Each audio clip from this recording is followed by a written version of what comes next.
OBC के क्यों बुलाई गई है? प्रमुखता किस तरह की समस्याओं पर हिंदू आर्मी काम कर रही है? क्या मुद्दे हैं जिन पर काम कर रही है? नहीं, आज का जो प्रेस कॉन्फ्रेंस है वो आदरणीय सुधाकर चतुर्वेदी जी, जो मालेगांव के आरोपी जो निर्दोष थे, वो 10 वर्ष सजा काट के आए, जेल से निकले। हमको हिंदू आर्मी चीफ के हैसियत से वहां तिहाड़ में भेज दिया गया, जंतर मंतर से 8 अगस्त के कार्यक्रम में अंदर तिहाड़ में भेज दिया गया। तो और दूसरा 2022 में हम किसके साथ हैं, हिंदू आर्मी का रुख क्या है इस चुनाव में, तो इन्हीं 3 बिंदुओं पे ये प्रेस कॉन्फ्रेंस बुलाई गई। अच्छा, रोजगार के लिए सभी पार्टियां कह रही हैं और कहीं ना कहीं रोजगार देने में असक्षम है, तो हिंदू आर्मी इस पर क्या कहना चाहती है? देखिए, रोजगार पे हिंदू आर्मी का पक्ष बिल्कुल स्पष्ट है, गोलमोल नहीं है। हिंदू आर्मी का साफ साफ ये कहना है कि जो रोजगार पे डाका डालने वाले हैं वो कौन है, ये बात इस पूरे राष्ट्र को समझना चाहिए। रोजगार पे डाका डालने वाले वही हैं जो शरीयत से चलते हैं। रोजगार पे डाका डालने वाले वही हैं जो 12 वर्ष की बच्ची से विवाह करके 5-5 एक बच्चियों से बच्चे पैदा करते हैं और 25 से 30 कर देते हैं। रोजगार पे डाका डालने वाले वही हैं जो रोहिंग्या मुसलमान हैं, जो घुसपैठिए हैं, बांग्लादेशी घुसपैठिए हैं। असल में रोजगार रोजगार रोजगार सारी पार्टियां चिल्ला रही हैं। सारी पार्टी के प्रवक्ता जो है बिना मतलब के बहस करते हैं टीवी डिबेट्स में। मैं समझता हूं डिबेट्स का कोई मतलब नहीं है। वो कोई योगी जी से रोजगार मांग रहा है, कोई प्रधानमंत्री मोदी जी से रोजगार मांग रहा है। रोजगार पे असली डाका डालने वाला है कौन? जो टैक्स नहीं देता है, जो बेसिकली टैक्स देता ही नहीं है और जो सिर्फ बच्चा पैदा करने का काम करता है, बच्चा पैदा करके वोटों में कन्वर्ट करने का काम करता है। रोजगार पे डाका डालने वाले वही हैं जो यहाँ पे मिड डे मील खाते हैं और जाके मदरसों में जो है आतंकवाद का जो है एक शिक्षा ग्रहण करते हैं। तो रोजगार मिलेगी कहां से? 50 लोग जब लाइन में खड़े होते हैं, 50 लोगों में 45 लोग तो रोहिंग्या के होते हैं, तो हमारे सनातनी और राष्ट्रवादी लोगों को रोजगार मिलेगा कहां से? तो रोजगार चलाना बेकार है। लेकिन यूपी में तो राम राज्य की सरकार है ना, फिर रोजगार क्यों नहीं? यूपी में राम राज्य की सरकार 4.5 वर्ष से है ना। राम राज्य की सरकार के 800 वर्षों की गुलामी के बाद जो है एक उत्तर प्रदेश में सरकार आई है, तो कहां से जो है 4.5 वर्ष में राम राज्य आ जाएगा? समय लगेगा। उस पर ईश्वरीय योगी जी, मोदी जी काम कर रहे हैं। जमीन जिहाद आपका मुद्दा रहता है हमेशा, क्या है ये? जमीन जिहाद मुद्दा ये है कि जो आपने देखा होगा, जब एक कट्टरपंथी समाज जो इस्लाम को मानता है, जब उनके अंदर मूर्ति पूजा नहीं है, तो वो हर जगह कहीं भी सरकारी जमीनों पे एक मजार बना लेंगे और मजार बना के वहां पे हरी चादर डाल देंगे। उसी को जमीन जिहाद कहते हैं और उसके लिए हिंदू आर्मी प्रॉपर जो है लड़ाई लड़ रही है, हटवा भी रही है। भीम आर्मी चीफ चंद्रशेखर से क्या नाराजगी है? भीम आर्मी चीफ, पहली बात तो भीम कोई शब्द नहीं, भीम महाभारत का शब्द है। इन्होंने भीम को भीम और मीम जो इन्होंने इस्लाम से जोड़ दिया है, मैं समझता हूं कि वो निरर्थक शब्द है। और रही बात चंद्रशेखर रावण की, तो वो पीएफआई का दलाल था, दलाल है और मुझे लगता रहेगा, वो वापस नहीं आने वाला है। और आपको बता दें, बार-बार चंद्रशेखर रावण आप लोग नाम लेते हैं, बड़ा शुद्ध नाम है, बड़ा शुभ नाम है, हमारे राष्ट्र का शहीद नाम है चंद्रशेखर।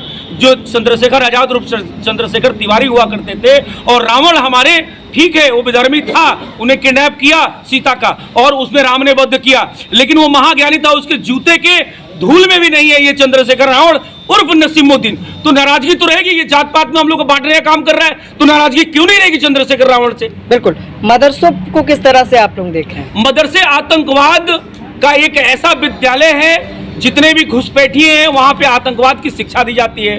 और मदरसों से इसलिए भी नाराजगी है कि हमारे टैक्स का पैसा जो राज्य सरकारें हैं वो मदरसों में अनुदान देती हैं, तो बिल्कुल हमारे संसाधन पे ये डाका डालने वाले लोग हैं, तो मदरसों से इस वजह से नाराजगी है। और अगर हेमंत बिस्वा शर्मा ने अगर मदरसा बंद किया है तो बहुत अभिनंदन के पात्र हैं। योगी जी ने उसको आज की आधुनिकीकरण से जोड़ने का प्रयास किया है, तो बहुत अभिनंदन के पात्र हैं। और मदरसों से नाराजगी ये है कि आज 70-72 सालों से मदरसों के नाम पे, फर्जी मदरसों के नाम पे हमारे टैक्स का पैसा राज्य सरकारें इन इस्लामिक दलालों को दे देती थी, इन कट्टरपंथियों को दे देती थी, जो बड़े भाई का पैजामा और छोटे भाई का कुर्ता पहनते थे। करेक्ट है? तो इस वजह से मदरसों से नाराजगी है। मदरसों में बम विस्फोट होता है, मदरसों में आतंकवाद सिखाया जाता है। अभी बिहार के पटना के बगल में एक शहर है, वहां पे मदरसों में बड़ा बम ब्लास्ट हुआ जिसमें वहां का मौलवी भी मारा गया। तो एक बड़े बड़े साक्ष्य हैं, तो क्यों ना विरोध किया जाए।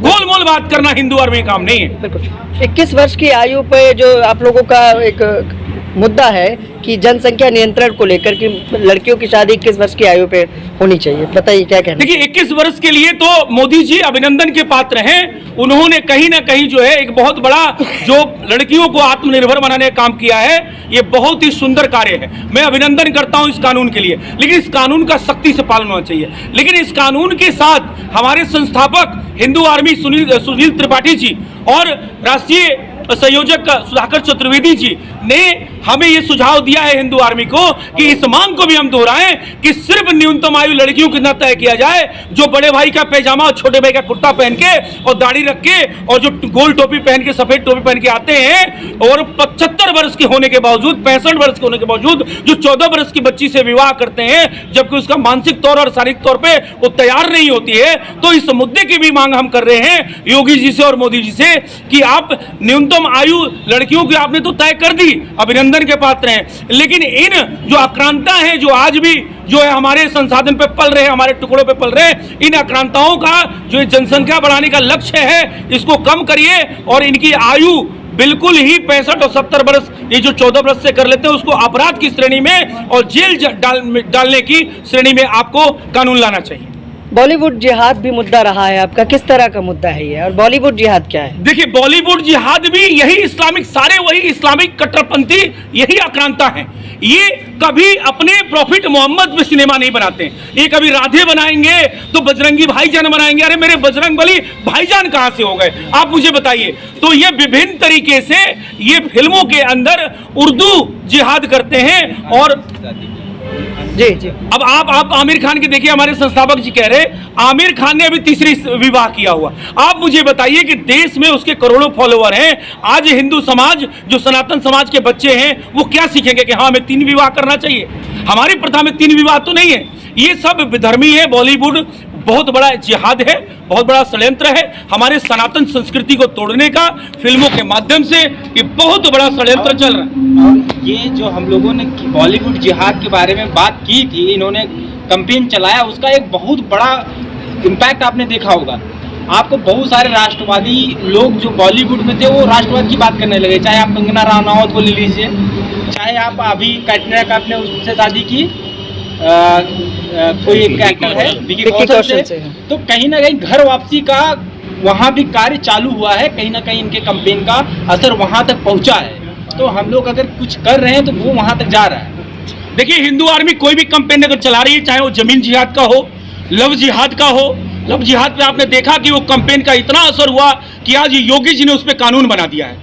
आप समझिए लव जिहाद, सिर्फ लव जिहाद बड़ा सुनने में आसान लगता है, लेकिन हमारी बच्चियों को बहला फुसला कर ले जाकर धर्मांतरण कर नहीं करती हैं तो उनकी हत्या कर दी जाती है, उनका जीवन बर्बाद कर जाता है, उनके साथ हलाला किया जाता है। तो इस वजह से लव जिहाद में भी हम लोग कैंपेन चला रहे हैं। ठीक है, आप लंबे है मांग कर रहे हैं, ये तो मांग हम कर रहे हैं। ये लक्ष्मणपुरी है जी, हम लोग लक्ष्मणपुरी ही कहते हैं। हाँ। और ये लक्ष्मणपुरी अगर 2022 के चुनाव में हम लोग जिस तरह से मेहनत कर रहे हैं, योगी जी का सरकार बनने वाली है और ये हमें गिफ्ट के रूप में जो है 2022 के चुनाव के बाद लखनऊ लक्ष्मणपुरी के रूप में मिल जाएगी, हमें पूर्ण विश्वास है। और जो चीज़ आप ये कह रहे हैं कि लखनऊ को लक्ष्मणपुरी करने का मांग कर रहे हैं, ये मांग इसलिए कर रहे हैं कि ये लक्ष्मणपुरी थी, इसको लखनऊ किया गया जी, हम उसको वापस चाहते हैं। देखिए ऐसा है, जहां तक लक्ष्मणपुरी की बात है जी, तो लखनऊ तो कभी था ही नहीं। ये लखनऊ की सरजमी नहीं है, ये नवाबों का शहर नहीं है, ये भगवान राम के अनुज लक्ष्मण जी का नगरी है, ये लक्ष्मण नगर है और इसके साक्ष्य मौजूद हैं। और आपको बता दें, इमाम बाड़ा कोई इमामों का बाड़ा नहीं है, वो हमारा हिंदू मत्स्य भवन है। रूमी दरवाजा कोई रूमी दरवाजा नहीं है, वो हमारा श्री राम द्वार है। और आपको बता दें, योगी जी के नियत पे कोई डाउट नहीं है। हमने उनसे उपहार में मांगा है कि हम आपको 2022 में मुख्यमंत्री का उपहार देंगे, आप हमें लक्ष्मणपुरी देंगे। ये लखनऊ नहीं है। जैसे उन्होंने दीनदयाल उपाध्याय आपने देखा मुगल सराय को किया, इसी तरीके से प्रयागराज किया, जो इलाहाबाद था। अरे कहाँ से अल्लाह वल्लाह यहाँ आ गया भारत में भाई? ये आक्रांता आके हमारी बिल्डिंगों को तोड़ के अल्लाह मल्लाह करने लगते थे। तो मैं समझता हूँ जिस तरीके से अलीगढ़ हरिगढ़ हुआ, उसी तरीके से लखनऊ लक्ष्मणपुरी होने जा रहा है।